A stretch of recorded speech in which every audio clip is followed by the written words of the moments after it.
Yeah, you give somebody a badge and a gun and tell them to go enforce laws. You want them to be fairly squared away. Crimes are not solved within 1 hour minus commercial breaks. You need to turn around, put your hands behind your back. And he goes, no. 50 million YouTube views later, this has become a big deal. One of their leaders that the reason we are protesting and not rioting is because of the way you chose to do that. Good afternoon. This is the JP Dinnell podcast, episode 40. I am JP Dinnell, and as always, I have Lucas with me. And we have an awesome guest with us today. Eric, what's up, buddy? How are you? Hey, I'm well, JP. How are you? Let's go, man. So, all right, here's the deal. I met Eric last week at the full-day Echelon Front leadership workshop that Lucas and I were able to get done in the Flower Mound area. Lucas had told me a little bit about his buddy Eric. I didn't realize they went as far back as they went, which we'll dive into today, which is really cool.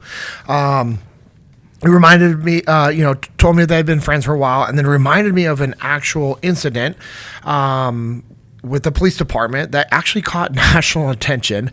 Instantly brought back, I remembered who this guy was, and I'm like, oh, that's incredible. So it's really cool to be able to sit and talk with him at the leadership workshop. Now, that's just one story. It's one story from many of the life that he's gotten to live. He's a husband, he's a dad, he's a businessman, he wrestled growing up. He did a lot of really cool stuff, and like all of our guests, has some really cool stories and lessons from life, and that's what we're looking to be able to dive into and pull from the episode. So Eric, what was life like growing up? Where are you from? And just let's start there if you want. Sure. Life was good growing up. It's been good up to this day. Growing up, so let's see. I was born in Thousand Oaks Hospital in California. My father was stationed out there with the Air Force. Oh, yeah. So we were out there, left there when I was young. I don't remember too much about it. He got restationed at Keesler Air Force Base in Biloxi. Okay. So I do remember a little bit more about that. Yeah. Loved it down there. Had a great time. Seafood's really good. And then he got out of the service in 93, moved the family to the DFW area, and took a job as a pilot with Southwest Airlines. So I don't claim California. I claim Texas is where I'm from. Boy. That's fair. Been here most of my whole life. It's really all I know. And I've lived in the North Texas area predominantly the entire time. Okay. So lived in Flower Mound, went to Flower Mound High School. Oh, wow. Now back in Flower Mound with my family. Dude, that's got to be pretty cool. It's been wonderful. It's been a full circle moment for us, and we couldn't be more ecstatic. Do you find yourself when you're driving around saying, hey, kids, when I was your age, this is what it used to be like? 1,000,000%. 1,000,000%. So one of my favorite hobbies is just getting out and walking the dogs. Really, it soothes me, calms me down. I really enjoy walking the dogs. And I remember we'd go on these walks as a family, or just my wife and I. I'd go, oh, yeah, here is where my buddy Fred fell down and hurt himself. Here is where this happened. Here's the creek we used to play in. And after a while, she just go, I'm tired of hearing it. Just move on, right? As any good woman will tell you, just move on with it. But no, I really reminisce on those times around the town, and I've enjoyed kind of coming back and seeing it all. That's really from cool. a different perspective. You grew up in doing any sports? Oh, yeah. Primarily soccer. Okay. And then wrestling. Oh, wow. Wrestling is the sport that kind of bridged that gap between childhood and adulthood, as I like to think of it as. Okay. So I loved all sports, but not talented at all sports. Loved baseball, not very good at it. Is what it is. And but soccer and wrestling are things that have stuck with me throughout life. Man, your cardio must have been incredible. Many pounds ago it was, JP. Not so much these days. But I bet that gas tank is still easily accessible. Maybe for a shorter amount of time, but maybe it goes hard for a little. Some explosive power there. Which sport did you spend more time in, and which sport or did you enjoy more? Like wrestling. Okay, wrestling. How old were you ish when you got into wrestling? The story behind wrestling is I played football as a freshman in high school at a large. It was 5A at the time. Now they're 6A as the classifications have grown bigger. But I was 117 pounds. Now, I was relatively a strong 117 pounds, but Texas high school football at that level, when you're 117 pounds, is not the easiest thing to perform at, right? What position? Wide receiver. I had okay hands, not great. Yeah. I mean, I'd get killed doing anything else, right? It wasn't exactly the nose tackle type, if you will. Outside linebacker? Yeah, for sure. As I learned about last week. Yeah. So, 117 pounds and going after my freshman year into my sophomore year, I told myself that if I could get heavier and get to a whopping 130, that I would stick with football, right? I didn't get close. I got to about 125. Oh, wow. And so It was a friend of mine. Lucas actually knows the guy, Fred Woosley. Uh-oh. Oh, yeah. Yep, doing good things. He's a doctor now. He's done well for himself. But he was a big guy, did wrestling and football, and said, hey, you actually are pretty athletic, pretty strong for being such a small guy. Why don't you come out for the wrestling team? And I did that and got my butt kicked really, really bad, but fell in love with it from there. Isn't it unique how sports like wrestling and jiu-jitsu, you can go try it, just get smashed, and you're like, oh, I actually like this. Yeah, what time tomorrow? Okay, I love that. What was it about, what do you think it was that was inside of you that was drawn to that? I love the aspect that is a primitive form of combat, right? Okay. Wrestling is one of the only sports mentioned in the Bible. Wrestling is such a unique sport in that it is an individual sport where you are part of something greater than yourself as the team. Yeah. So you can kind of compete on both levels. There is no one to blame when things go wrong other than you and your lack of preparation. So if you get manhandled by somebody, just like in jiu-jitsu, judo, sambo, if you get absolutely manhandled, you're not going to go blame your coach. You're going to blame yourself. Your coach more than likely told you the steps to take to get better, and you ignored them, right? And if not, you need to find a different coach. 100%. Okay. Okay, so that was your freshman year? Yes, sophomore year. Okay, yeah, that's right. I'm sorry. So throughout high school, you wrestled, and were you able to go to like any defining moments in wrestling? Yeah, went to state. Okay, cool. Never won anything like that. But still, you went to state. And it was a great time, and you learned a lot.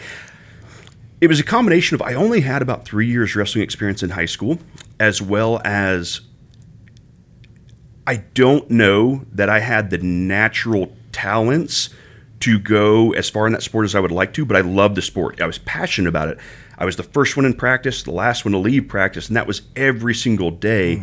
And I feel like I got about as much as my body and my talents could out of the sport, given the amount of time I had. Okay. Someone like my youngest brother, I'll just say he probably didn't work as hard at the sport, exceeded me in every way because he was far more naturally gifted at it, and he had a longer time to prepare. Okay. How many siblings? I have 4 siblings, 3 brothers and a sister. Oh, that's cool. I fall in the middle. Okay, right in the middle. Did any of them do sports with you? Were you able to go and practice together, compete together? Was there any of that stuff going on growing up? So my older 2 brothers are about 10 years older than me. So we never so competed no. at the same levels at the same time, but they both played soccer. I used to go watch them play soccer growing up, and that kind of made me fall in love with that sport as well. Yeah, that's awesome. And your sister, is she older, younger? Younger. She's younger than me by about 2 years. Okay. Do you guys have a good relationship? Oh, yeah. Okay. It hasn't always been that way, like a lot of siblings, right? Yes, absolutely. But no, we have a wonderful relationship Okay. now. Were you pretty protective of her growing up? I was, but I feel like a lot of Lucas nodded his head over there. Yeah, I was. Yeah, he I was, was. yeah. She was a pretty girl. She got attention from all the boys. So I wanted to be protective of her. That's good. Look out for her as best as I could. Why do you think that's important?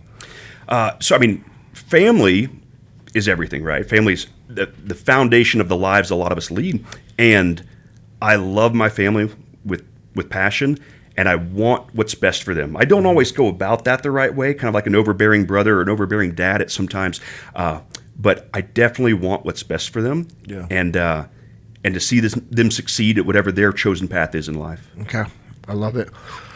Do you see that in your kids, or are they old enough for that yet? Ours are twin boys, not even quite 2 years old. Okay. So I'm trying to guide them as best as I can to where they become good toddlers, Yes. good young men, right, and good men eventually, contribute to society in the right ways. But I won't lie to you. There's no great life lessons as a 21-month-old that I'm imparting on them. Yeah, no, absolutely not. It's, I can relate. Right. I was just going to say, Lucas, what about that one? 100%. Yeah. Maybe putting more food in their mouth and less on the floor for the dogs. That's a good that's one. a daily That's a life good one. lesson that we struggle with at this time. But you know what's funny is your sons will get a little bit older, and you guys will recognize, they actually are retaining a lot more than we thought they were retaining. And one of the things that we're trying to impart on them right now is just that a love and devotion, right? Because they will remember that. They'll remember bits and pieces. They may not remember it on a day-to-day basis, but they will remember one day that they were loved as children and loved as young adults and eventually loved as adults. Yeah, 100%. So any defining moments from your childhood that, maybe changed the direction you were headed? Were you ever headed off the path or headed in the wrong direction? You had a wake-up call from like a little come to Jesus moment, or JP, not necessarily. There was no defining moment of going down the wrong path and then having that be straightened out. But I remember my parents sitting me down and telling me that I can go any path I want to as an adult, right? But that I should help people, that I should contribute to society by helping one another, and that by giving back, I can further myself by giving back to the greater good. So always be the person that is people can go to help. That always stuck with me, and I really want to continue that through the remainder of my life. I haven't always done the greatest job at it, right? We've fallen short many times, but that is something I've never forgotten, that talk, and I want to be someone that a friend, a family member, a stranger can go to for help when they need it, and to be able to give that to them. Dude, that's awesome. Was faith a big thing growing up for your family? It is. It is. Yeah. In fact, I met Lucas at First Baptist Louisville when we were, Little 8, popcorn 9, farts. 10, We were tiny 10 years old. tiny kids, man. So, it was a big thing. And then throughout my life, that's ebbed and flowed, right? There have been times where I've been a devout Christian, and then there have been times where I've been very angry at God. Why? Injuries. Okay. Injuries is one thing. I've gotten dinged up, had a lot of surgeries over the past 10, 12 years. Okay. And at times you become angry and bitter towards that, right? Why me? Why is this happening again? After the third ACL surgery, you get pretty frustrated and go, why does this continue to happen? Well, it's got to be God's fault, right? It's not God's fault. It's that I'm playing too many rec sports as I've gotten older, and I probably need to cut back on it, right? Okay. But no, faith is huge. Faith has been the one thing in my life that hasn't left me, no matter how many times I've tried to leave it. What draws you back? Knowing that my Lord and Savior loves me, Okay. knowing that I have that unconditional love, and that no matter what I do, no matter how many times I fall short of deserving His love, that He's going to be there for me. Dude, I love that. Was that instilled into you from your parents? Was it from church, or did you just organically just learn that and feel that just from just being? Man, great question. Yeah. I think it's probably a combination of all three, right? Okay. My parents were church growers growing up. Like I said, I met Lucas when we moved here. Again, 8, 9, 10 years old, something like that, through the church. And so we went. It was never something that we were told we had to do. It was a privilege to get to go to church on Sundays, right? And then That's good. It's something that, again, has come up through my life, through hard times, whether it be not making a sports team as a middle schooler, or a breakup when you're in high school and you think the world's going to end, on up to real trials and tribulations as an adult, where you have to lean back on that faith and recognize that, again, He's never left you as many times as you've tried to leave Him. And so it's kind of just a combination of all three. I like that. I like that a lot. As you were getting older, late teens, early 20s, was there any defining moments for you? Like, hey, this is where I want to go in life. This is where I'm being pushed. This is where I'm being drawn towards. Yes. So late teens, early 20s is kind of when a lot of us are starting to think about the next step, right? Yeah. You're coming to the end of high school. What's next? And I knew, again, going back to it, that I wanted to help people. I wanted to contribute to something that was a bigger part than just me. And so I looked at, the military and law enforcement. That's kind of the route that I chose to go, thinking that could impact the most people. That's awesome. So where'd you go? So I in 2010, I joined the Army, Awesome. Army Reserves. Yeah. Went in as an engineer. My father has a background in engineering. That's what his educational background is in, and I thought it'd be a good fit there. Did that, stayed on the reserve side for 4 years, was getting out and finishing up my degree here in North Texas, just right up the road. And I wanted to get into law enforcement. Lucas is going to know this name, the Stamm family. Oh, yeah. Their father was really high up with the DEA at the time, and called me and said, hey, we've got an internship for you if you'd be interested in that. And I was finishing up school. And I said, well, I'm waiting tables at the time. I've got to earn a little bit of money. I don't think I can take an unpaid internship. Yeah. He said, oh, it's paid. It's not a ton of money, but it's paid. Oh, I said, okay. Sign me up, right? What could be better? I'm going to be so rich. That's right. That's right. Like the GS scale, the government's going to take care of me. Boy, was I wrong. So went and did that towards the end of college and had a blast doing it. Really had a great time. And that position is only while you're a student. It's literally called student aid. They don't call it internship position. They call it a student aid position. So that position was going to be phased out as I graduated. And they came to me and said, hey, we've really liked what you've done here. This would be a good fit for you as a career moving forward. Would you like to put in your packet, be a special agent with us? I said, I would, but what would that entail me? Where would that entail me going, right? The junior station at the time for them was Detroit. And I was dating a girl who's now my wife, but I was dating a girl. And I said, I'm pretty serious about this girl. I really don't think that leaving and going to Detroit right now, while she still has a year left of college, is going to be the best for our relationship. So I'm going to respectfully decline. It was a tough decision to make, but I like to think it worked out pretty well. I was going to say, I'm glad that you guys are married, because if you weren't, I was going to be like, bro. Missed out on that one, right? Another missed opportunity. Because unfortunately, you're a woman, no less. Well, you hear that happen a lot. And I get guys, I'm sure you could relate to this just with your background. You probably have younger guys asking you about the military or law enforcement or stuff like that. And I have a lot of guys that ask me about the SEAL teams because they know my background and social media and all that stuff.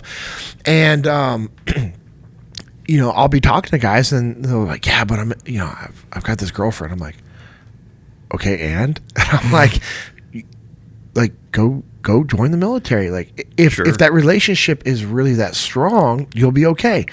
But it's never like, I don't give that. I don't push people if they have a serious relationship. Right. You had a serious relationship, meaning, hey, this is probably going to lean towards marriage. Absolutely. Which I also understand that, hey, if it's really that serious and this is something really big for you, then you should go do it. And hey, they're going to be there no matter what. And if not, so there's different ways you can skin it, but you obviously made the right decision because you guys were able to get married and, you have a beautiful family and, you've had, good things happen afterwards. But I always tell young men and even women now, because I'll have women say, hey, I want to go do this with my life in the military, but I got a boyfriend. He doesn't want me to go. And I'm like, well, how long have you guys been dating?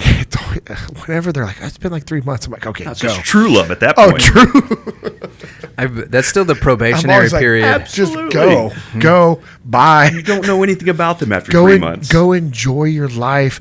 And I always say, if this person is who God intended for you to be with, you guys will make it work. You will be able to make it work, especially if it's a new relationship. But I always err on the side of, well, I think you should maybe rethink things or get alignment if it's a longer, serious relationship. Right. And they're like, I think we're going to get married and or we're going to get engaged in a month or so. And I'm like, well, then let's readdress this conversation. Sure. So that's okay. So you turn that down for your now current wife. So congratulations on that decision. Thank you.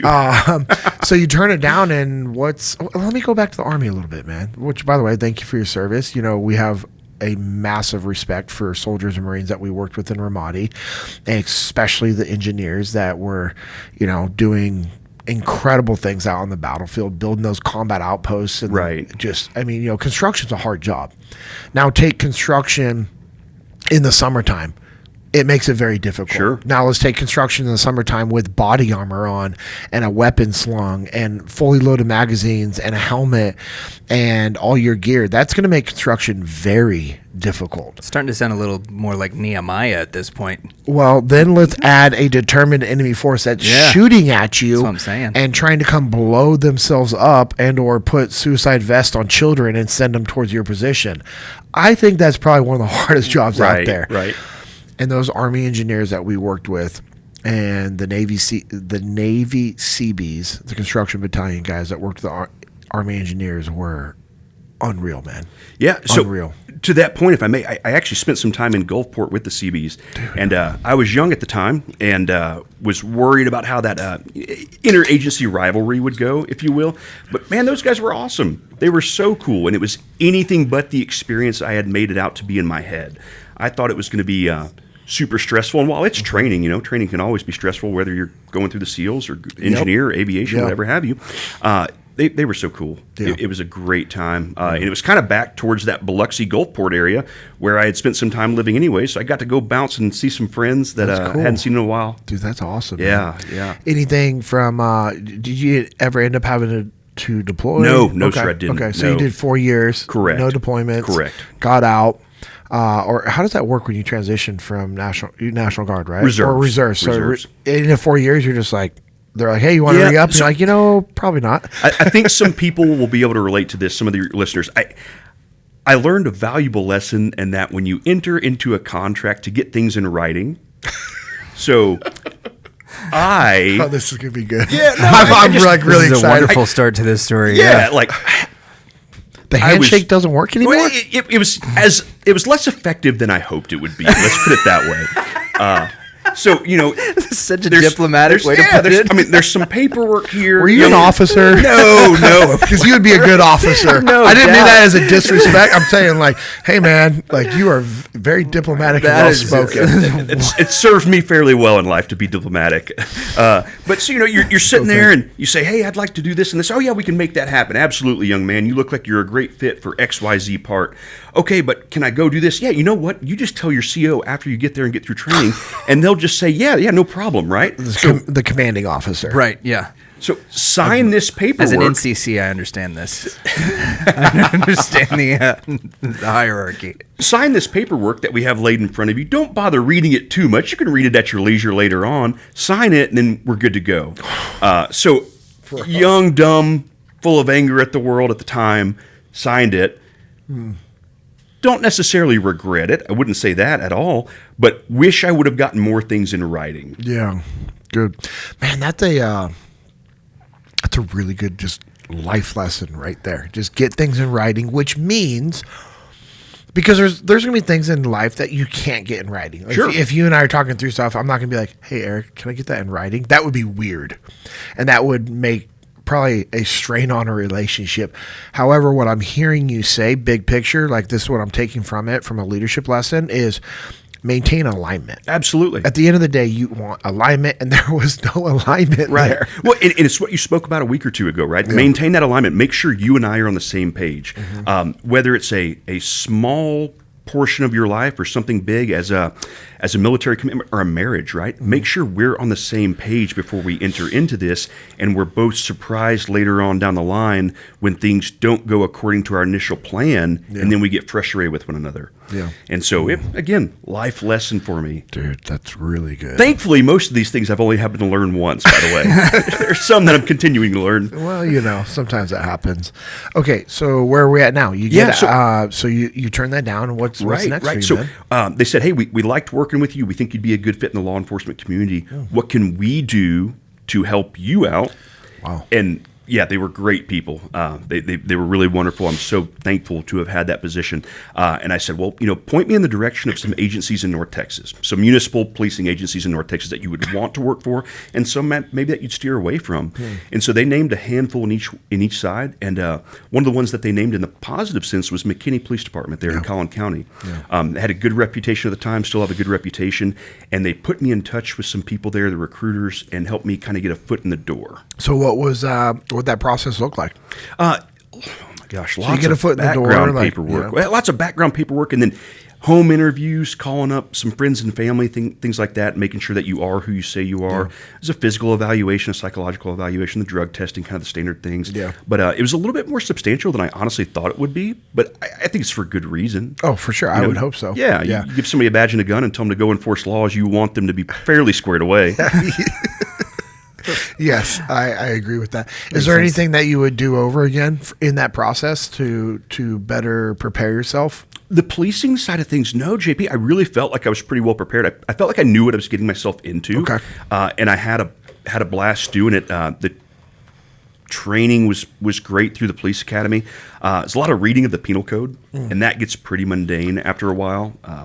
But other than that, there wasn't anything I regret from that process. It was. How much of that do you have to have memorized? Okay, so this is what I'll tell people. You don't have to know things verbatim. You have to know where to find it, right? It's like the Bible. Absolutely, right? Right, Lucas? Yes. Did I nail that one? 100%. Boom. Gold star. So it's not so much about that rote memorization, but the idea of, hey, I know this is on the books. I know roughly what area of the penal code it's in. Let me go reference that, right? The crime procedurals you see on TV, not so much accurate where they can quote the penal code like the back of their hand and kind of make stuff up on the fly. That's not how it works. Okay. I figured I wanted to ask. I figured a guy like you knew that. Well, I didn't know. I was like, that was one of the things I was always, it's funny, as I have a lot of friends in law enforcement. Sure. I've never asked them that question. I have an uncle who's been in law enforcement for 30 plus years, never asked him. And I just always assumed, like, man. And I was like, okay, there's no way they have all of them Right. memorized, but is there like 100 of them you have Right. to have? I didn't know, Right. like, hey, these are the ones that you have to know. I just didn't know, and I was curious. So that makes a lot more sense, and that's something that I liked. I heard from a gentleman at a ministry event. I was a little frustrated because it's just who I am. I was frustrated with myself, not the event or the individual or anything. And I was like, I don't know the Bible. Like, I don't have verses memorized verbatim and everything else like that. And he's like, yeah, neither do I. And I was really shocked to hear that from this gentleman. I was really shocked to hear that. And he said, JP, he was like, I have it in my heart. And I know the base of what the scriptures mean and what they're supposed to say, and I know how to find it. Right. Because if I need to find it, I can find it, and then we can dive deeper. And I'm like, oh, man, that took. And so when he shared that with me, it took so much pressure off of me of feeling like, okay, hey, I'm getting my life back good with God. I'm back on the path. I'm gonna do all these things. Man, do I have to have the Bible memorized now? You're just like, I'm like, do I? It's a small document. Yeah, kind of important. Kind of important. Then you find out that there's pastors that are like, I don't know these verses verbatim. I just know how to find them, and I know what they mean, and I know how to elaborate off of them to bring the teaching points. And so that was what you had to do as a police officer. Okay, Yeah. And that was a big part of it. And then the other two things that shocked me, I guess, initially getting into it, is that crimes are not solved within 1 hour minus commercial breaks. And the suspect does oftentimes not leave semen samples on everything they touch. Those were my big takeaways from CSI. That's connected to a database, that you're just easily accessible to. It's like, oh, that's Yeah. Okay. Oh, that's Joe Bob again. We'll go get him. go get him. Sorry to the Joe Bobs out there. Well, No, the Joe Bobs out there, they've earned that. They probably have. That's amazing. Derailed that comment. Oh yeah, no, that's good. Any, I opened up kind of talking about what Lucas had shared with me. We'll get to that incident maybe now or in a little bit. But was there any defining moments as a rookie that you think back? You're like, oh man, I wish I could have done this over again. I can think of one right off the top of my head. Okay, let's go. And so, you pin on this shiny badge. Your boots are polished, right? You've got your sidearm on your hip, and you feel kind of like you're on top of the world, especially as a young man, young woman in the field. And most people, if you treat them with a baseline level of respect, will do what you ask them to do. I truly believe that, and that goes for suspects as well. And we tell someone, hey, you were caught shoplifting, or hey, you should not have pushed that individual at the bar. You have a warrant out for your arrest. If you say, hey, you're under arrest at this time, turn around, put your hands behind your back, most of them will actually comply. Again, give respect to get respect, right? Mm-hmm. It was in third phase FTO, which FTO is a field training officer. So you're riding with a more senior man or woman who's kind of showing you the ropes, right? Yep. So it's third phase FTO. I was with John Lane, fantastic guy, still with the department to this day. And he's kind of acting as my cover officer, right? He's watching, observing me, making sure that I'm safe within the parameters of the law and doing things the right way. And I tell this person, I say, hey, this warrant was confirmed, meaning it's a valid warrant, it's active. We're going to go ahead and take you in for it. You need to turn around, put your hands behind your back. And he goes, no. And a panic went through my body, right? Because I'm going, what? And I'm pointing at my badge kind of in my mind like, hey, you see this, right? You have to listen to me. I have this on. And the guy goes, no, I'm not going to do that. And I kind of look over at the corner of my eye at John, and he's laughing. He's just laughing because he knows I'm not fully prepared to handle this, right? And this wasn't some huge linebacker-looking fellow. It was just an average guy, and for an average warrant, right? This wasn't a capital murder warrant. It was just a warrant he needed to go take care of. He probably made a bad decision at one point in his life, and it's caught up to him now.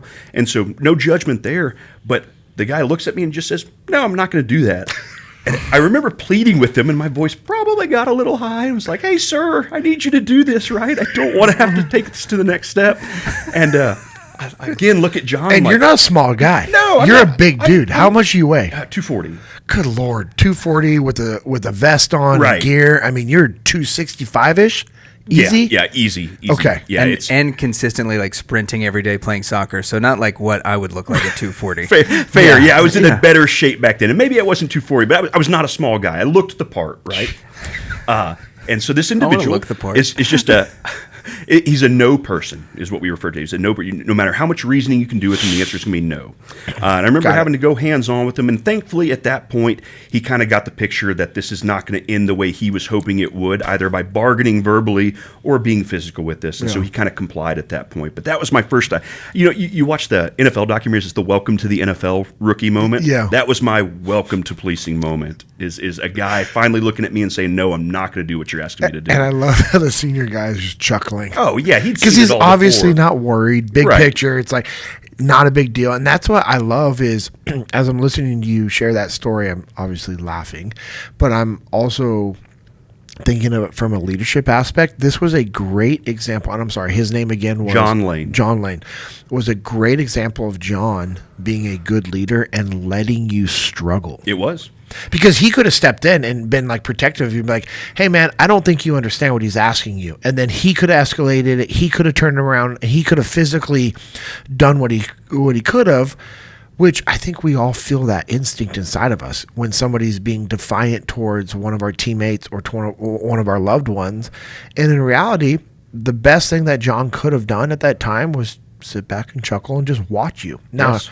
he was there to support if you needed that help, but it was cool because he also knew you were capable. He needed to let you brush up against the guardrails of failure for a little bit. Yeah. And feel that struggle and that pain. Well, it makes me think about what you shared with us a week or so ago when you said you would sometimes give somebody a task within a reasonably controlled environment Yep. and allow them to do said task, and it sometimes even allow them to either fail at it or maybe not do it quite to the standard that it needs to be done. Yep. To allow them to grow as a person and an individual. Yep, you're teaching them how to think, not what to think. Right. Say, "Hey, this is what we need to do. This is why. How do you want to get it done?" And then like, "Oh, well," and then on the inside you're like, "I don't know how that's going to go." Sure. But calculated risk, not a big deal. We're not going to lose a bunch of money. He's not going to be hurt. It's needed for the growth of that individual, and that's what John was doing with And you. I think you're dead on the money. And Dude, I think that's he awesome. knew that if things turned, we'd already patted him down, by the way. There were no weapons present on his body. Okay. And so it was fairly controlled, right? I think the two of us could have physically handled this individual if it needed to come to that. And I think within the parameters of the moment, it was about as controlled as it could be. And he wanted to see how I would react to it, right? Which is cool because that just shows John's maturity and seniority and his experience. He had already gone through the decision-making matrix that you probably didn't even know about yet. Right. You're like, "Wait, hold on. Senior guys are doing this?" And in his mind, he's like, "Hey, there's no weapons. We patted this guy down. It's not like he's not a violent offender. He's not like this, like, hey, we've been trying to find this person for a while. We finally, the worst thing is he outruns you guys. And Sure. you're like, all right, well, hey, idiot, we know where you live. Yep, We're going to yep. go to your house now. It's not like he's going to run and go kill somebody or do something. And so the risk of him just not being able to be brought in is so low at this moment. Agreed. Okay. I love that, man. Okay. So you learned from that, and, what'd you do afterwards? Like, how did you talk to him about it? Did you guys debrief? Like, how does that work? So one of the other things I love that you talked about recently was the debrief item. That is something that McKinney does really well, whether that's a SWAT warrant that's being run or just the end of your day-to-day, or especially in my case at the time, it was the FTO program, right? You debrief every call for service you went on, the good, the bad, the ugly, and you get into the minutia of what could have been done. Hey, you approached it this way. You approached from the A side as opposed to the B side. You talk to this individual with your hands down as opposed to your hands in kind of an interview position, as we talk about. That way you're almost a little bit ready to go. Yeah. Yep. So they really get into the debrief of it. And we debriefed that incident, and after the initial chuckles we had, he said, hey, you're going to have these individuals who, again, we call them they're no people. They're not going to listen to you no matter how respectful you are, no matter how professional you are in your demeanor towards them. They're not going to listen. And at that point, you do have to go to another level, right? Yeah. So I'm a big believer, not to derail us at all, but I'm a big believer that on the policing side of things, the way you speak to people will get you into or out of more trouble than you can possibly imagine. I agree 100%, and that's not a derailment. That's a great subject for us to discuss a little bit more if you want. Sure, please. Okay. Please. So, as a police officer, how much training do you have on de-escalation? You have the training throughout the academy. Obviously, the academy covers everything, right? Okay. It's everything you need to know to be commissioned in the state of Texas as a peace officer. So you have that training, but built within that, I would say, particularly the scenarios, a lot of them are how you speak to one another, how you speak to people on the streets. And I just feel like there are some officers in today's policing climate that don't understand the intricacies of how to speak to subjects on the street. And I think those are the officers that tend to get into more scraps, get into more violent confrontations, potentially get into more lethal force scenarios, because they don't have that ability to take a step back, take their ego or pride out of it, if you will, and speak to someone the way they would want to be spoken to in a similar situation, right? So much of that of life goes back to that golden rule of do unto others as you'd want them to do to you. And I don't think there were too many times in my 9 years as an officer that I regretted the way I spoke to somebody. I'm sure there were times or two, but I really tried to keep that in the back of my mind, right? If I were in this person's shoes, how would I want to be approached right now? And due to that, 99% of the time, I could get somebody to go with me or do what I wanted them to do without having to go to another level. Was that taught to you in the academy or from your FTO or senior guys, or is that something that you were just taught in life from your parents in church? Life from my parents in church. My parents really instilled that in me. Dude, that's incredible. And I carried that over to policing. And then I had such a unique opportunity to be one of our defensive tactics instructors.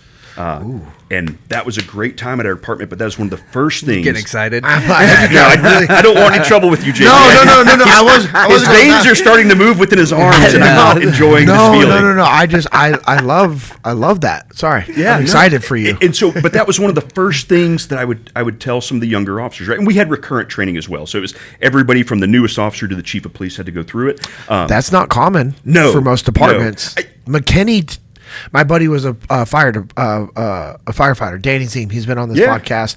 He's a member of Echelon Front. He was up in the McKinney area. So anyway, sorry. No, that's wonderful. And that's why I do think McKinney was a bit more forward thinking in general compared to some other agencies and in the way that they approach training. I really have very few complaints about it. And part of that is simply the resources McKinney had, right? McKinney had the financial means to put their officers through training. That's a big factor in today's policing world. It's huge. It is. And then they also had enough staffing to allow us to go to training if we wanted to, which is another huge factor. You may have a smaller agency of 10 really dedicated individuals who are good officers, and these men and women want to further their careers, want to go to training, but due to staffing issues, they say, hey, we can't send you to a week-long training because we have no one to cover your shift. That's crazy. Yeah, it's wild. You talk about burnout and just mental fatigue on the Absolutely. job. Yeah, like this was one of the things with the training that we did on Tuesday, where we were talking with different law enforcement agencies, and they were like, man, we would love to, but we need like 6 months out to make sure that we have the opportunity to have coverages in there, because that's how far out they're having to schedule, because so many of these departments, like maybe they need 16 officers to be fully staffed and they've got 11. And so, like, their officers are doing everything they can to serve their city, but also to keep their heads above water. It's crazy.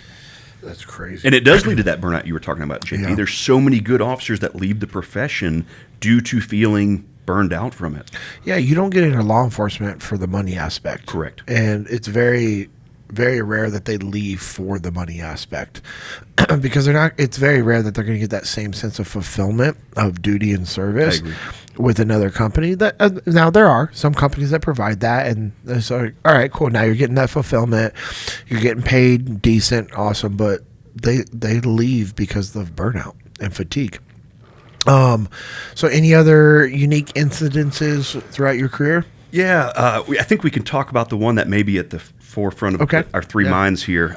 So I'll refer to it as the McKinney Pool Party Incident. That's what most people know it as, right? You're already smiling. I can see it. You're like, I know this story. June 5th, 2015 is a Saturday night, I believe. And we had been running call to call. I worked the 5P to 5A shift, right? So come on at 5 p.m., and as soon as we come on, there's already a queue full of calls for service, and they range from less serious to more serious. Yeah. And you start knocking them off by the priority that they are, right? Priority 1's the highest. Somebody's life is in danger. Priority 9 might be the lowest, and it may be a noise complaint, barking dog, something like that. So that can wait, right? We're going to knock out the calls by priority. Well, we'd had an odd number for that early in the shift. We'd unfortunately had a couple different suicidal subject calls. One that actually resulted in a suicide, very, very sad situation. Horrible. And then one that I was handling that was a young lady who I think had actually just recently gone through a bad breakup with a boyfriend and was making vague threats to her parents, and they called. And so we went and talked to her. But the more, to move on from that, there were a lot of calls in the queue. One of these calls that was sitting there was a fairly low priority. It was let's say a priority 6 or 7 at the time, and it came out as there were a lot of subjects at a neighborhood pool that weren't supposed to be there, and they were essentially trespassing, playing loud music, vulgar language, were kind of just causing a problem, jumping the fences, things like that. So that was sitting in the queue, and I'd already seen it, but we're handling other calls, right? Well, all of a sudden, that call gets bumped up to like a priority 2 because apparently there are now people physically fighting in the street. So that goes from, hey, we've got loud music that's inappropriate, to now there's people that are hurting each other. Wow. So that call moves up their priority list, right? So we get dispatched. I get dispatched, and I'm coming from one direction, and another officer gets dispatched from another direction. And the reason I say that is because it matters later on in the story. So I'm going over there, reading the call notes as I go, trying to get a feel for what I'm walking myself into. And the call notes say something to the effect of large number of subjects that are jumping the fence, arguing. Now there's a fight going on in the street in front of this pool entrance. So I get there, and I park right in front of the pool entrance, and immediately when I get there, there's easily 200 subjects running all different directions. It was a madhouse, and I even remember thinking at the time, how do I handle this? Like, what do I do? Yeah, I mean, that's unreal. It is. It was absolutely insane. So I park. I'm looking for where this supposed fight is occurring, and I don't see anyone fighting. I just see people running. Some people are milling about. Some people are sprinting off, getting in cars, running, jumping fences. And nothing shows guilt more than that. Correct, right? Right. Something's going on, right? And so my thought process on it, JP, Lucas, was I'm going to park here. People see my giant Tahoe painted black and white with the lights on top, right? People see me in my police uniform, and I decided to step out of the car, basically for situational awareness and safety. I didn't want to be pinned into one area. And I said, I'm going to stand here, and if people need to approach me and tell me what's going on or ask for assistance, they know where to find me, right? As opposed to running around asking, hey, who needs help? Hey, did you see this? Did you see that? So that was my thought process on it. Talking to some folks, see some people running around. As I get out of the car and kind of post up, if you will, there's some kids that are running at me, and one of these kids is giant. He looks like he's about 6'3", 240 pounds. I would love to have remembered his name. I didn't get his name because I'm sure he went on to big things in the athletics world, because he towered over me. Big kid. And I say that because there's a very famous video. Can I back up real quick? Yeah. Yes. So This call gets handled the way it gets handled. I get home about 6 a.m., shower, get a bite to eat, go to bed about 6:30. I tell my wife, I say, hey, something went on today. It's kind of a big deal, but no worries, everyone's safe, but I'll tell you about it later, right? So I go to bed. I get this weird feeling later on as I'm sleeping that somebody's around me. I think we've all had that weird feeling, right? And I open my eyes, and my wife is standing next to the bed over me, and I go, hey. She goes, I saw the video. And I'm going, what video? She goes, you're very famous on YouTube right now. Okay. That's the words that everybody wants to hear, right? Especially police officer. Yeah. Why am I famous on YouTube? Oh my gosh. It's my nightmare. Yeah, it was mine as well. And so I'm like, okay, what are you talking about? And I watched this video, and it, within the span of 24 hours, has accumulated millions of views. Like, it is the #1 trending video on every social media platform at this time. It's like over 50 million views. Right. It blew up almost instantly. Within 24 hours, blew up. So back to the incident itself. Never saw anyone fighting. Talked to these kids in the beginning of the video. If you know the video we're referring to, in the very beginning of it, you see a young man approach with a flashlight. And he looks at me and he goes, hey, your partner, your buddy dropped this. And I go, okay, thanks, I appreciate it. Hey, maybe next time when the cops show up, don't take off running because it just makes you look suspicious, right? I even tell them that in the video. Just, hey, maybe not the best look. Life lesson to impart on them. And they go, okay, we're sorry. And I go, hey, if y'all don't need me, you're good to go, right? Like, you're fine. I don't have any reason to hold you. You're just out here, right? Yeah, thank you for returning a flashlight. Exactly, that's crazy. Right? They were very respectful. I think I was respectful in return. Say, okay, take care. Well, and this is the big towering kid? Oh, yeah. He's with two buddies. A big towering kid.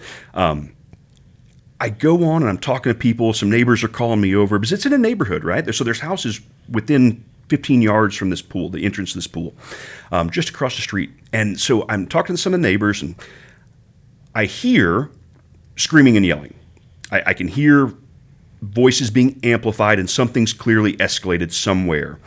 So myself and another officer that were there go running from where we are. We go around my squad car, and then we get in kind of the meat and potatoes of this incident. And what we see is a third officer has a young woman on the ground, face down in the grassy area. Mm-hmm. He is giving her commands. She appears to be non-compliant. And there's a large crowd gathered around them. So we don't know exactly what we've run up on. We just see that an officer is trying to get a subject under control, and that now there's a big group gathering, and the group appears to be getting more antsy about things. Mm-hmm. I can see a young man circle around to the officer's blind side. Keep in mind, he's on the ground, so he's got his back exposed to at least 30% of this circle around him.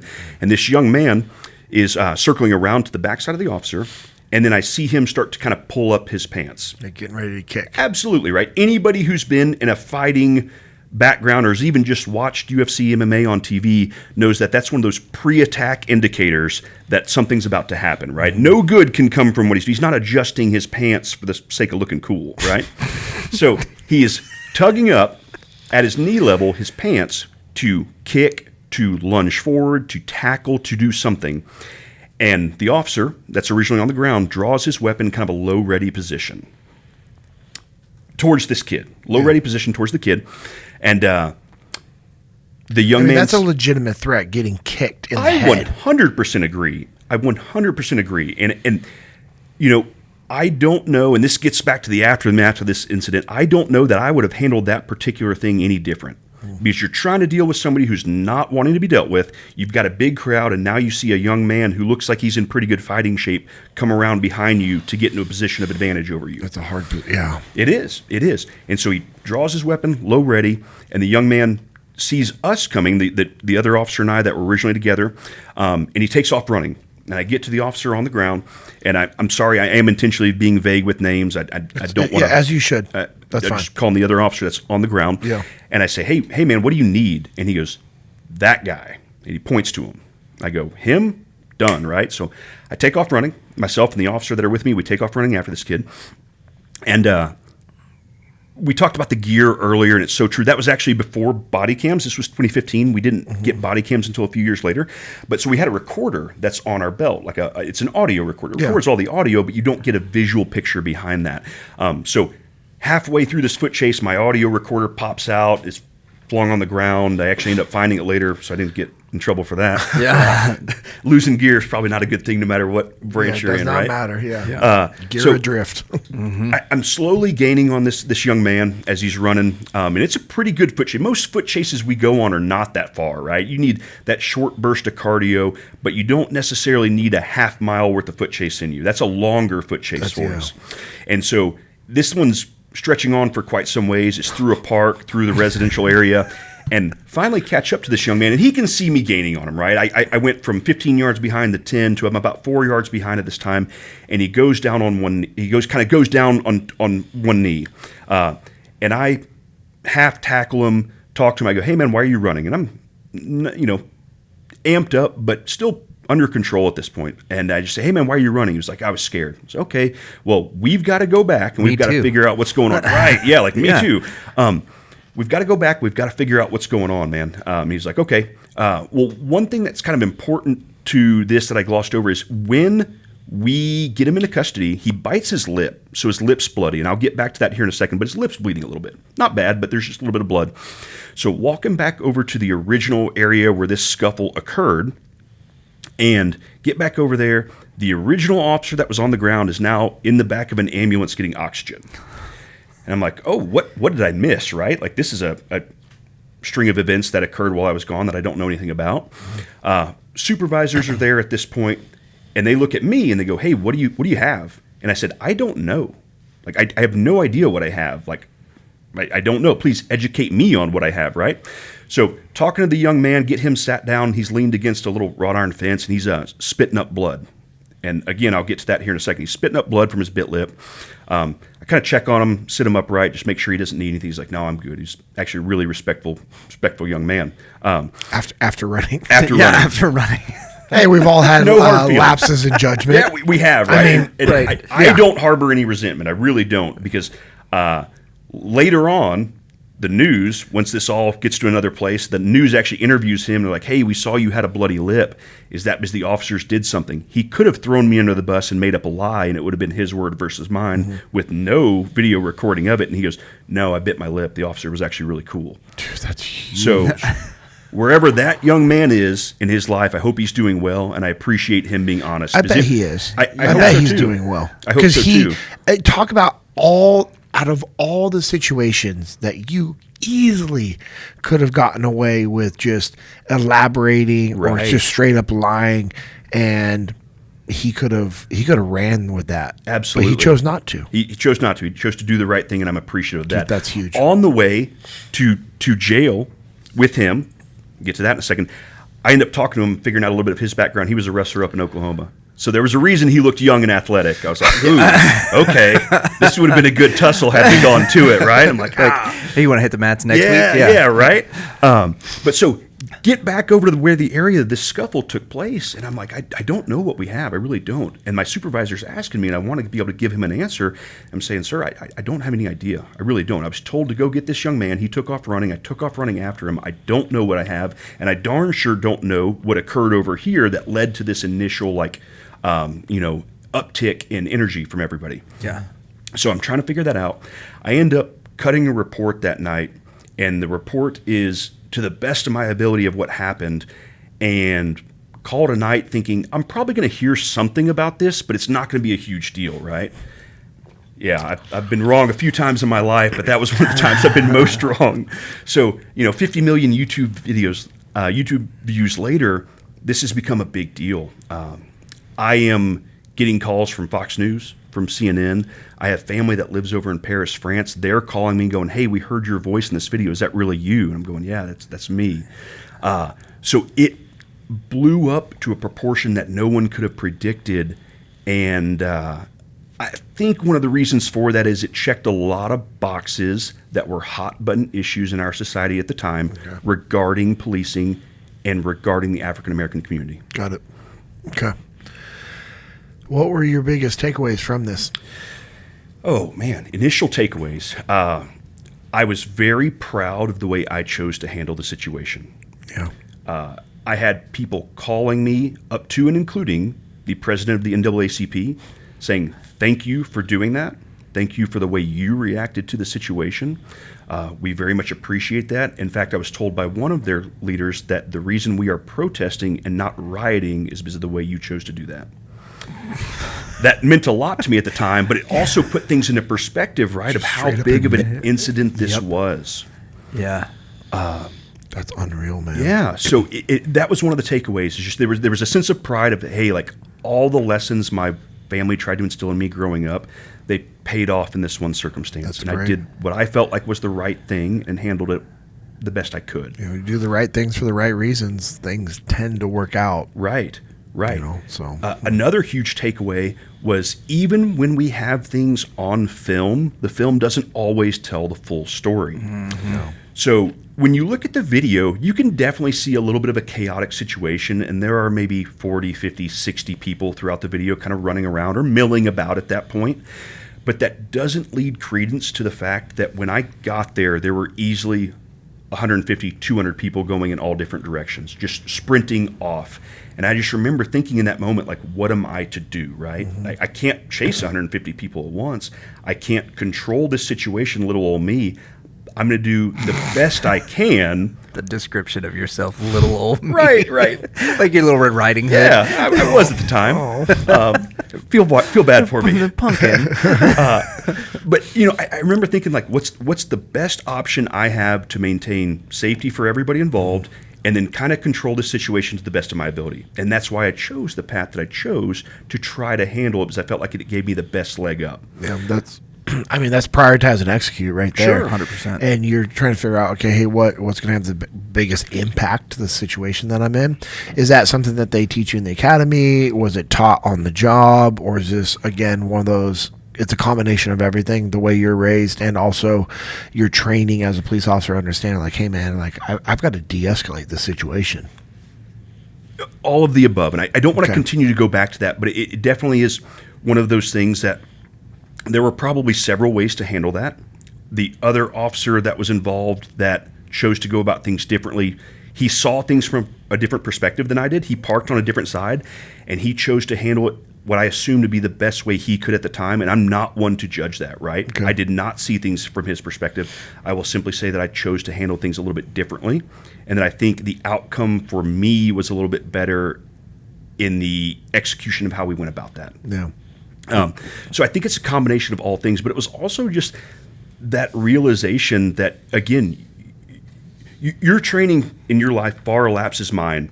If you would have been there, I don't think you would have handled it much differently for me, because you are, at the end of the day, only one person with so many. You versus 200 people is not going to go well, right? No, especially because they're not combatants. Correct. You know, they don't have weapons. Correct. And I don't have, I 100% agree with you. You kind of have to take a step back and look at the bigger picture, if you will, and say, what are the tools I have available to me at this time to handle this situation, and how am I going to best go about doing that? Mm-hmm. And so again, I said, I'm in the giant squad car. Everybody sees me. There's no doubt that everybody sees me. And I'm wearing the crisp dark blue uniform with the shiny badge on. I'm going to stand here, make myself available to people, and if they need me, they can come find me. That's huge. And I truly believe this. I would have done it the same way today if I had the opportunity to do it again as I did back then. I think it was handled fairly well. So after this incident, you're pretty well known. Did that change policing for you? Did it change how you looked at things? What ended up being your transition? So, or causing the transition, I should say. Right. I got some good publicity from that. Me personally, I was thanked by some fairly well-to-do members of society. People kind of knew me initially. I turned down all these interviews. In fact, this true story, this is the first time I've talked about this incident, and this is the most public I've gone about this incident with you two right here. And Thank this you. is 9 years later. No, thank you. I mean, in fact, wow, it's almost 9 years to the day. Yeah, man. I've just never talked about it. I don't really enjoy being the center of attention, and I don't really enjoy being in that spotlight. Okay. So I turned down all those interviews. just said I wasn't interested at the time. Outcome for me of the policing side of things was I continued on with my policing career, kind of like normal. It got me some good clout. Again, I got to continue to do the things I'd like to do, the SWAT side of things, the defensive tactics side of things, and kind of impart some of that knowledge of like, hey, if we speak to people the right way, we can usually get an outcome that is desirable for all parties, not just our agenda or their agenda, right? Yeah, that's huge. What caused you to leave law enforcement? I got hurt, kind of an embarrassing story, but I fell off a mountain bike. Ended up falling. It was underneath a bridge on a concrete kind of retaining wall-ish, if you will. And when I fell, I tried to do the natural thing that most of us do when we fall, right, is catch ourselves, kind of almost in a push-up position. Mm-hmm. And when I did that, my right arm slid out and away from me, and I ruptured my pectoral tendon. So it tore it completely off the bone. Oh, man. Initially was terrible pain, knew something had happened. Ended up having a surgery, tried to come back from this, ended up having another surgery, tried to come back from it. It was clear it wasn't going to be the same. And this would have been late 2019, early 2020 when we first heard of something called COVID, right? Oh. What a unique time. Yeah, right? Unique time for No everyone. kidding. But Yeah. I did a little bit of research to the best of my ability at the time about what this whole coronavirus was and how this might eventually affect us. And I saw that this was not going to be something that goes away in a week. This was going to be a big deal, and it was going to upend all of our lives. So I started thinking, what can I do to better myself through the time that is inevitably going to come where we're all in kind of just a holding pattern? Mm-hmm. I was still happy with policing. There's no doubt about it. I was very happy. I miss it a great deal, but I knew that I was not going to be able to be the same police officer that I was prior to the injury. I was not going to be able to pass the PT test for SWAT. I was not going to be able to do some of the things that gave me joy and fulfillment. Yeah. And so I started kind of thinking about career changes. I talked to my father and said, hey, I really wish I would have gone the aviation route like you did in the Air Force. And he goes, well, it's not too late to go the aviation route. I said, what do you mean? He goes, well, just go take some flight classes down at the local school and see if you like it and go from there. So I did that, really fell in love with it, and I became an airline pilot eventually. And that's what I do now. What airline? Can you say? Do you want to say? Actually, I don't care. You don't need to. Yeah. An airline based in the local area from DFW. Yeah, there you go. We'll go with that. Yep. Okay. All right, cool.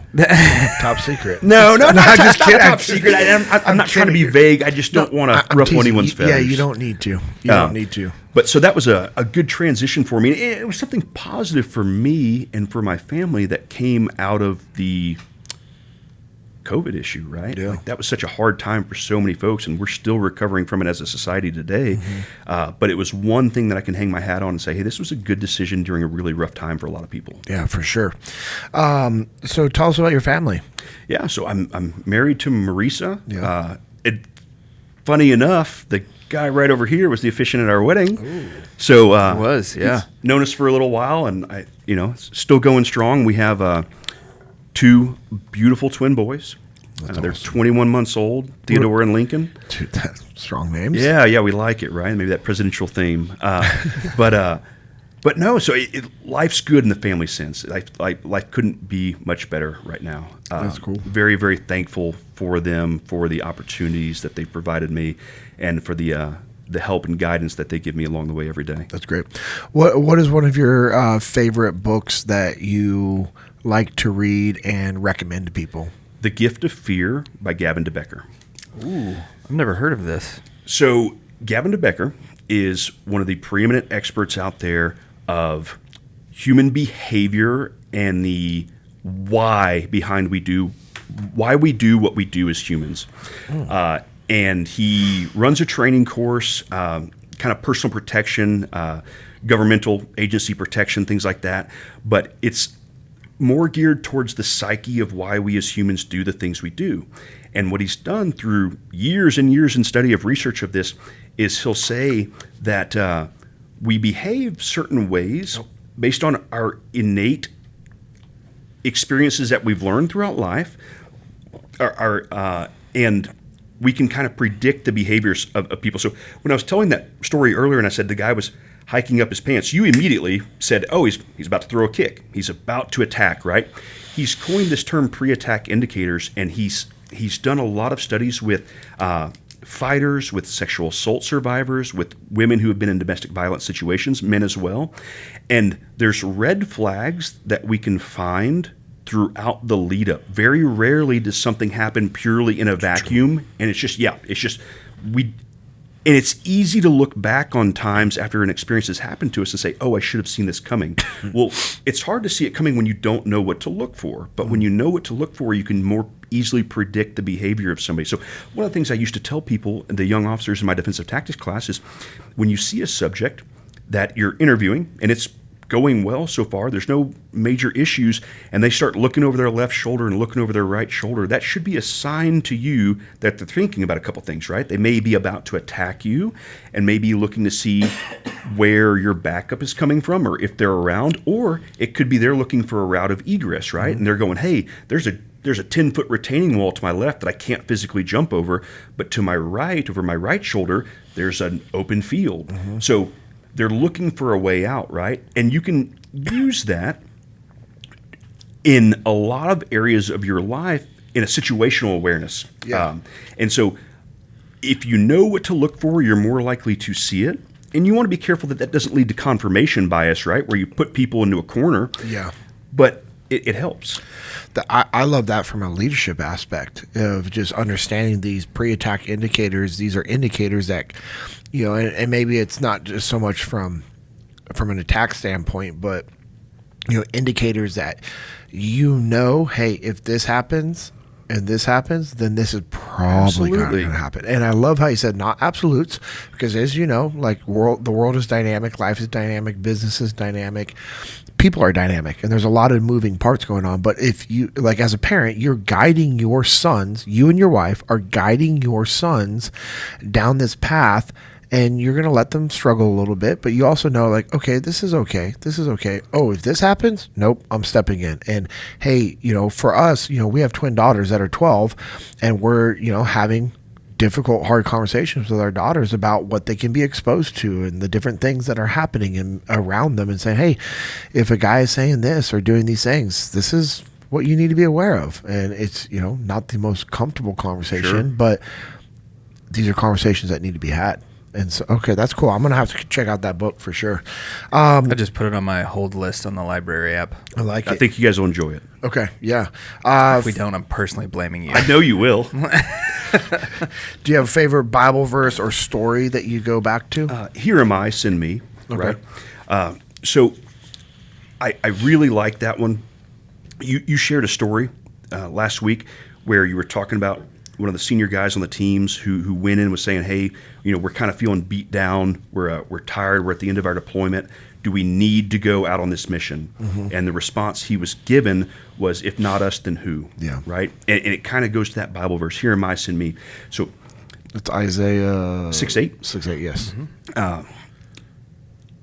It makes me think that I can do things and I am capable of things that maybe get me out of my comfort zone, whether that be a change in career, something very difficult like you went through in the BUDS process and earning your Trident. It may be a business venture they're looking at going through where they don't know if they want to take that final step and truly commit to it, right?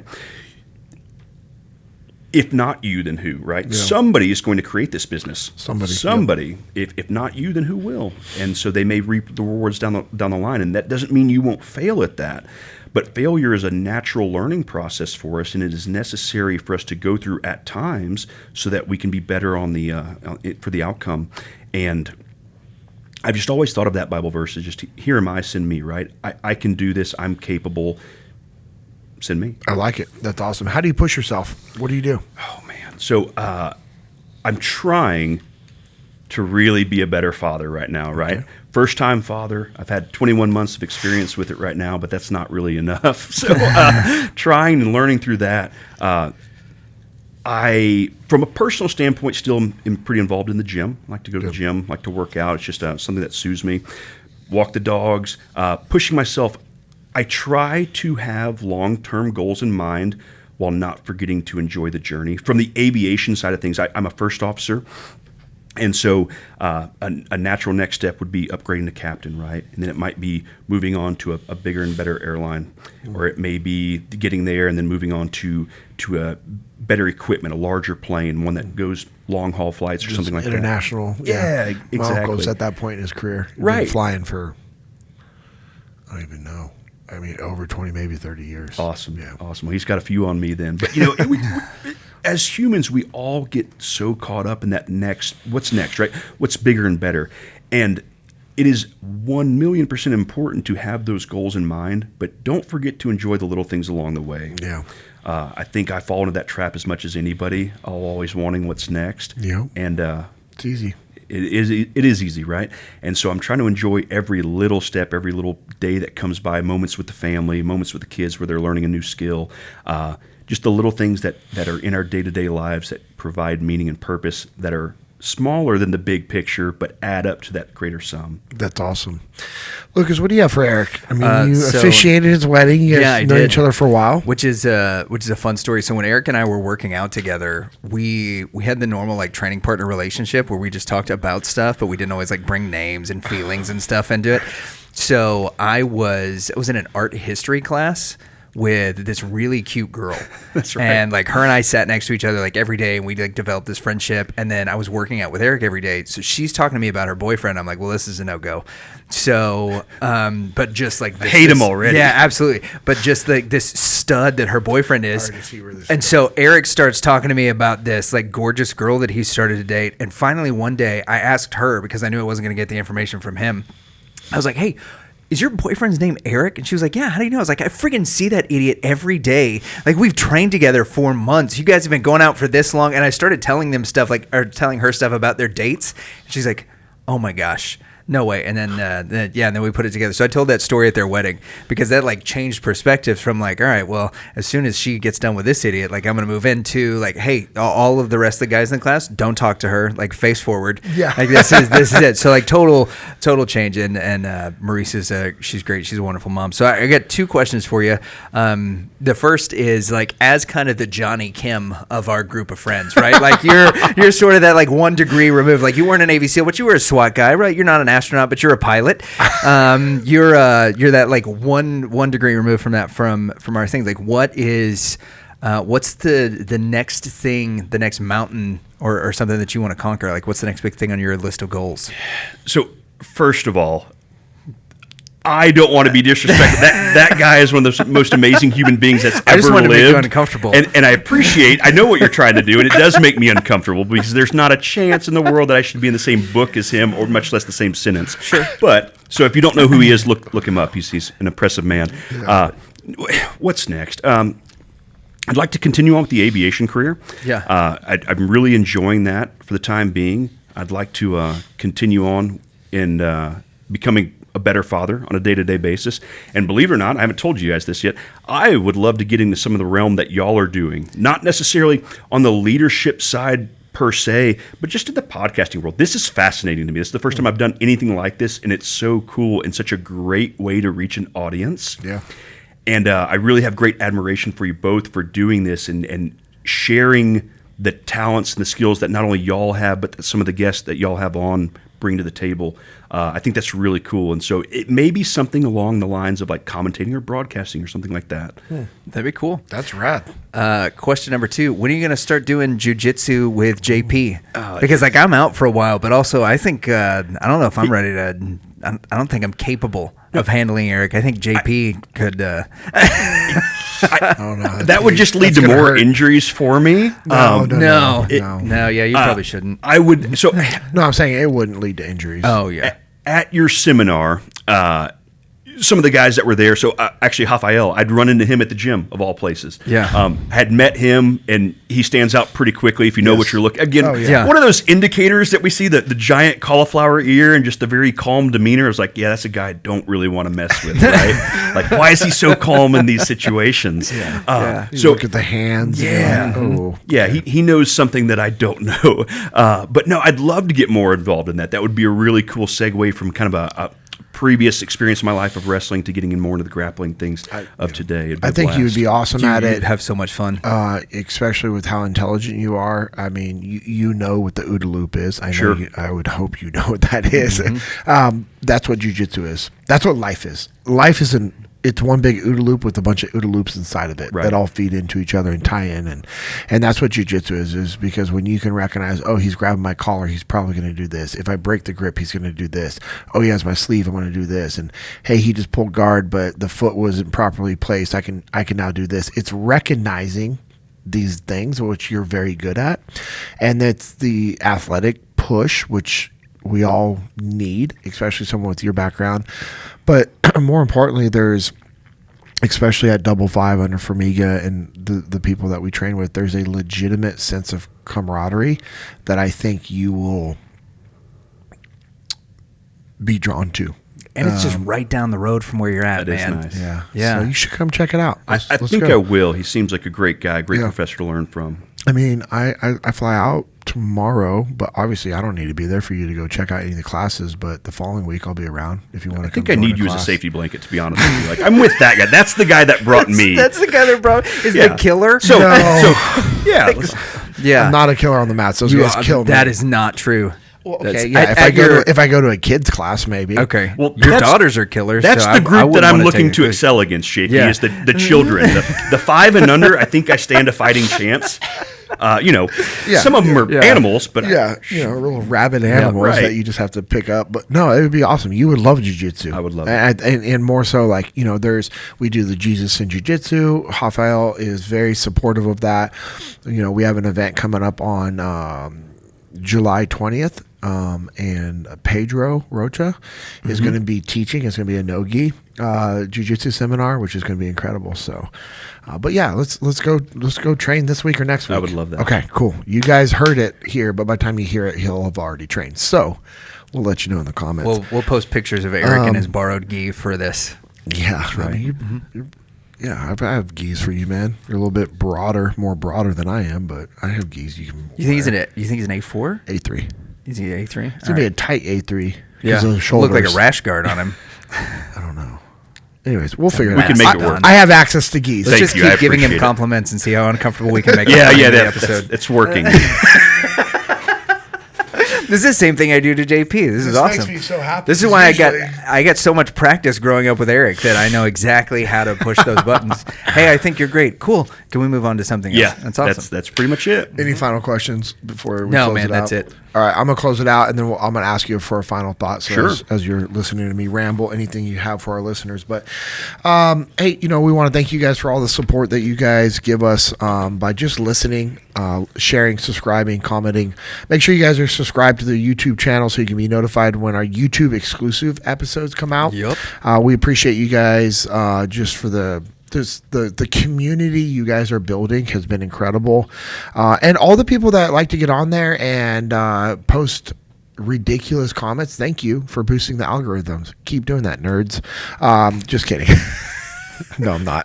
If you want to follow us on social media, I'm at JP Dinnell, 2 N's, 2 L's. Lucas is at Lucas Pinkard, Lucaspinckard, and Eric is go and try to find him. Anyways, no, that's actually not his handle, but go actually try to find Eric. That would have been funny. That would have been awesome. This isn't his page. Make sure you guys are also following Echelon Front on social media at Echelon Front. Really big on LinkedIn, YouTube, Instagram, that Facebook. If you want to learn about what we do at Echelon Front, go to echelonfront.com. I would love to see you guys at a future event. If you just go to echelonfront.com, click on events, you can see all the different events that we have going on. If you want one of our instructors to come out and work with you and your team, or you come to us and do a custom training, we can do that as well. If you want, make sure you check out Jesus and Jiu-Jitsu. It's at Jesus and Jiu-Jitsu _USA. It's a ministry that I'm a part of with Isaac, Stephen, Josh. We have a podcast. Episodes come out every Tuesday. Our live events are about once every 4 to 6 weeks at different gyms. Start off with a free Jiu-Jitsu seminar from a high level and most of the time world champion black belt that gives a free seminar, and then someone shares their testimony, and then we open it up for just some awesome training. Also partner with the Texas beef company called Little Cattle Co. Get that beef. Yeah, dog. My best friend Stephen Little started it. My wife and I partnered with them last year. The website is littlecattle.co, just like our name. But as a website, we can deliver anywhere in the lower 48 states. We are a custom order beef company, which means we allow you to order exactly what you want. You want to order 10 ribeyes and 1 filet, you can do that. You want to order 3 tomahawks and 15 pounds of ground beef, we can do that as well. We also have a ground beef subscription plan. 10, 15, and 20 pounds. At the time, we're trying to figure out the numbers and logistics on a 30-pound option. We have a few people that would like 30 pounds every month delivered to you. Bro, it's awesome. The ground beef is unreal. It's unreal with the difference, Eric, because we don't mix up our steers. Even with just like us only slaughtering 3 to 4, maybe 5 steers at a time, we don't even mix those up for the ground beef. All the ground beef comes from that one steer. Awesome. It's all the trimmings and the cuts that we don't carry anymore. That's what our ground beef comes from. It's unreal. Sounds great. Those are the people I want to be friends with, by the way, the people that are getting 30. Yeah. Yes. Yeah. Yeah. You're going to, and when you start training jiu-jitsu, you're instantly into the to something to do something group. So we also just launched new beef tallow products, which include body butter, tallow cream, lip balm. The feedback we've been getting from that has been absolutely incredible. I can also attest to it. My daughter got a really bad mosquito bite on her face the other day, and we put some of the beef tallow on it, and the next day, gone. Bro, that's I did it to Levi last night. We had a mosquito in his room. He's got 5 bites on his face. The poor kid looked terrible. Yeah. And then put a little on last night, and done. Looks like he's just got 5 little red pox on it. It's no crazy. Itches, nothing. Instantly takes away all the itching, all the it's crazy. Wonderful. It's an incredible product. I've been putting it on after out in the sun. I don't use sunblock because no matter what, I would burn. So it's like, okay, why am I putting chemicals on me? And now I'll put the beef tallow products on afterwards, and I don't peel. It's awesome, man. So anyways, if you want to send any of your customers, clients, friends, family members a custom order as a gift, whether it's tallow or beef or a combo of both, we can do that. We'll also include in a handwritten note on your behalf to them. So let us know what we can do to help you out with that. Also, partner with my best friend Josh for a printing company called On the Path Printing. So any of your apparel printing needs, let us know how we can help you. We are on Instagram at On the Path Printing. Send us a message and we'll see how we can help you. Lastly, Jocko, Leif, and I have a company called Bruiser Arms. You can check us out on Instagram. We are at Bruiser Arms. We're going to put out some content in the near future. We've been putting together some different kits from the requests of some individuals that I'll just say that we're connected to through the jiu-jitsu world and business that are getting some custom kits that we have with Bruiser Arms. They're unreal. I mean, you've seen some of the pictures of those kits. It's pretty busted. No cap. Sorry you've dealt with that for so many years. For far too long. Yeah. So we're going to be putting it together. Oh my gosh. Different packages, and also going to be offering some training as well. And lastly, as we close it out, I just want to thank all the support that Origin and Jocko Fuel has given me and my family over the years, and anything I'm associated with, especially this podcast and the Jesus and Jiu-Jitsu podcast, the support that they give.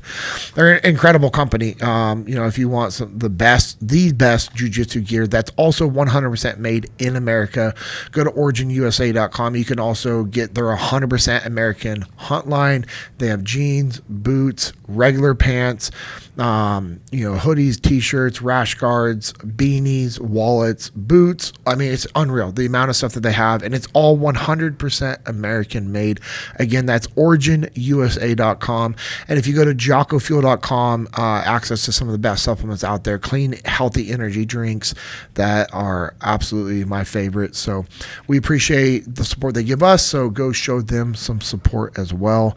Eric, do you have any closing thoughts for our listeners, man? 2 that I can think of. One, there was a young man at your seminar recently named Evan. I had the pleasure of sitting next to him with Aurora Innovations. Yes. And y'all shared with me before we came on here that he accepted his Lord and Savior Jesus Christ into his life recently. Yeah, him and his wife. And I think that's so amazing. So, Evan, I know you're going to listen to this eventually. I just want to say congratulations. It was a pleasure meeting you. I hope our paths cross again here real soon. Awesome. He's a great guy. And then 2, I had a coach one time that said, people don't care how much you know until they know how much you care. And I just want to say that I've only known you for a couple weeks, JP, and I've known Lucas for the betterment of my entire life now. But y'all are two people that I admire. I really appreciate not just you having me on, but just the life lessons that Lucas has always instilled in me, and that JP that I took from you recently. If you haven't had a chance to come to one of the seminars, guys, whether that be just a one-day event or a multi-day event, I highly recommend it. There are things that I learned that even though JP was speaking to a room full of people, it felt like he was speaking to specifically me in so many regards. And there's things that I immediately took notes on and went home and practiced in the mirror at home and said, these can better my family, these can better my lives, this can better my career. And so I just want to say thank you for the opportunity, but more importantly, that thank you for allowing me to do this and getting to know you, because it's been such a pleasure. I appreciate it, man. I feel the same way. And Lucas, I appreciate you connecting the dots and making this happen, my man. Yeah, it was a blast. It's been good. Well, I hope this episode has been a strong reminder for you, as it has been for myself, to go out there, do the work that's needed, and to never settle. This has been the JP Dinnell Podcast, episode 40.